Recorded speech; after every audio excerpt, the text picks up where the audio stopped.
মাত্রা মানে হচ্ছে, আবার একবার জাস্ট রিপিট করছি, পুরোনো পড়া জ্বালিয়ে নেওয়ার মতো। মাত্রা শব্দের অর্থ হচ্ছে মিয়াতে। এটা মা একটা ধাতু আছে সংস্কৃতে, যার দ্বারা মাপা যায় বা জানা যায় তাদেরকে বলা হয় মাত্রা। কার দ্বারা জানি? এই জ্ঞানেন্দ্রিয়গুলো। ইনপুট ডিভাইস আছে চক্ষু, কর্ণ, নাসিকা, জিহ্বা, ত্বক, পাঁচটা জ্ঞানেন্দ্রিয় এবং মন। এই ছটা বস্তু দিয়েই আমাদের সব রকম অনুভব হয়। দৃশ্য দেখছি, শব্দ শুনছি, গন্ধ পাচ্ছি, স্পর্শ পাচ্ছি, আর জিহ্বায় আস্বাদ পাচ্ছি। এর বেশি আমাদের কোনো অনুভব হয় না। হয় একটা হবে কিংবা কম্বিনেশন হবে এগুলোর। ভগবান বলছেন মাত্রা স্পর্শাস্তু কৌন্তেয় সুত শীত উষ্ণ সুখ দুঃখ দা। যখন বাইরের জগতের কোনো একটা ভালো জিনিসের সঙ্গে আমার এই ইন্দ্রিয়গুলো যোগ হবে, স্পর্শ হবে, যদি আমার পছন্দের জিনিস হয় ভালো লাগবে, যদি অপছন্দের জিনিস হয় কষ্ট। কিন্তু তুমি ব্যাকুল হয়েও না, তোমাকে এই জন্য বলছি যে এই সবকটাই দুঃখ সুখ এগুলো সবকটা আগাম অপায়ন, আসবে চলে যাবে, অনিত্যাহা, কোনোভাবেই নিত্য নয়। সুতরাং তুমি একদম নিশ্চিন্ত থাকতে পারো যে তোমার কোনো দুঃখ কোনো সুখ স্থির নয়। সুতরাং তুমি স্থির হও। সবার প্রথমে একটা মানুষকে না স্থির হতে হবে। লাফালাফি ঝাঁপাঝাপি চঞ্চল হয়ে পড়লে মুশকিল ব্যাপার। ঘোর বিপদেও যে একদম স্থির হতে পারে সে রাস্তা বের করতে পারে। যে চঞ্চল হয়ে লাফালাফি ঝাঁপাঝাপি করবে তার দেরি হবে রাস্তা বেরোতে। বুঝতে পারছেন তো? সেই জন্য সঙ্গে একজনকে থাকতে হয় যে অন্তত বলবে তুমি স্থির হও, তুমি স্থির হও। মানুষ তাই করে, কিন্তু যখন আমরা কেউ খুব বিপদে পড়ে কষ্টে পড়ে আনচান করি, চঞ্চল হই, কেউ একজন আমাদেরকে বলে শান্ত হও, শান্ত হও, স্থির হও, বসো।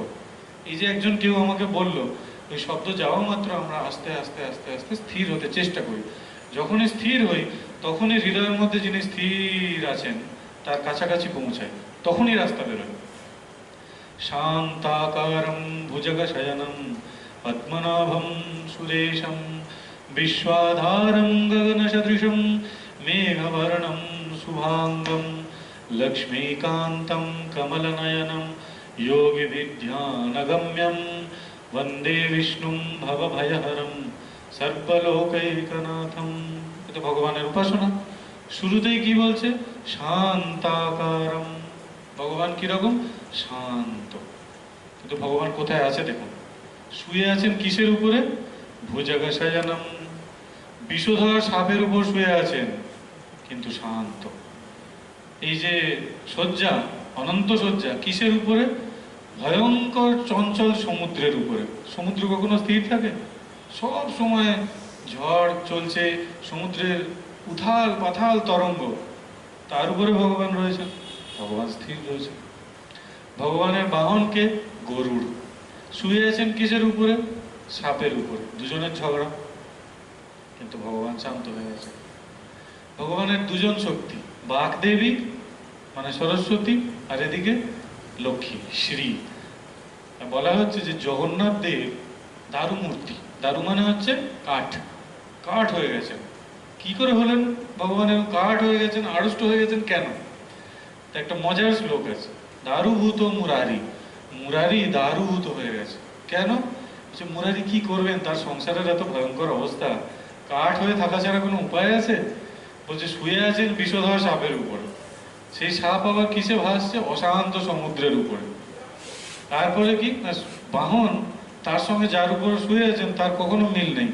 এ গরুর আর ও সাপ, এদের ঝগড়া। আর দুজন স্ত্রী, তার মধ্যে একজন হচ্ছে স্বভাব চঞ্চলা, লক্ষ্মী, যদি স্ত্রী সবসময় চঞ্চল। আর আরেকজন স্ত্রী কিরকম? স্বভাব মুখরা, বাণী। বাণী মানে কি? মা সরস্বতী তো, বাক্য। যে একজন স্ত্রী সদা চঞ্চলা, একজন স্ত্রী সদা মুখরা। তা নিজের সংসারের এরকম ভয়ঙ্কর অবস্থা দেখে দারুভূত মুরারি, কাঠের মতো হয়ে গেছে। এটা মজা করে লেখা হচ্ছে। কিন্তু দেখুন যে মুরারি, তিনি এই যে ভগবানের রূপটি বর্ণনা করা হলো, কারণটা এটা যে তিনি সমুদ্রের মতো অশান্ত সমুদ্রের উপর বিরাজ করছেন, তিনি শান্ত। বিষাক্ত সাপের উপর শুয়ে আছেন, শান্ত। তার বাহনের সঙ্গে তার শয্যার কোনো মিল নেই, ঝগড়া চলছে, শান্ত। লক্ষ্মী দেবী চঞ্চলা, তিনি শান্ত। সরস্বতী মুখরা, তিনি শান্ত। ভৃগু ঋষি এসে বুকে পদাঘাত করেছেন। ভগবানের বুকে একটা পদচিহ্ন থাকে, ভৃগু ঋষির পদচিহ্ন আছে। যখন বললেন যে কোন দেবতা বড়, বিষ্ণুর কাছে গিয়ে দেখলেন যে বুকে লাথি মারলেন। তখন তো সবাই চিত্ত, তুমি ভগবানের পক্ষে পদাঘাত করলে। তখন ভগবান বললেন, না, আপনি ঠিকই করেছেন, আপনি ব্রাহ্মণ, আপনি আমার পরম পূজনীয়, আর আপনার মতো ঋষি, আপনার পদচিহ্ন আমি বুকে ধারণ করলাম, চিরকাল আমার বক্ষে এই ভৃগু পদচিহ্ন থাকবে। তখন ভৃগু বললেন যে তুমিই শ্রেষ্ঠ দেবতা, কারণ তুমি অহংকার শূন্য, তুমি ক্রোধ শূন্য, তোমার ভিতর কোনো চঞ্চলতা নেই। সেই জন্য ভগবান এখানে অর্জুনকে বলছেন যে মাত্রা স্পর্শ যদি হয়, মন শরীরের সঙ্গে বাইরের জগতের পছন্দ বা অপছন্দের জিনিসের যদি যোগাযোগ হয়, তাতে যদি সুখ দুঃখ হয়, তাহলে তিতিক্ষাস্ব, একটু দাঁতে দাঁত চিপে সহ্য করো, চলে যাও। তারপরে শ্লোকে কি বলছেন ভগবান, এই জিনিসটা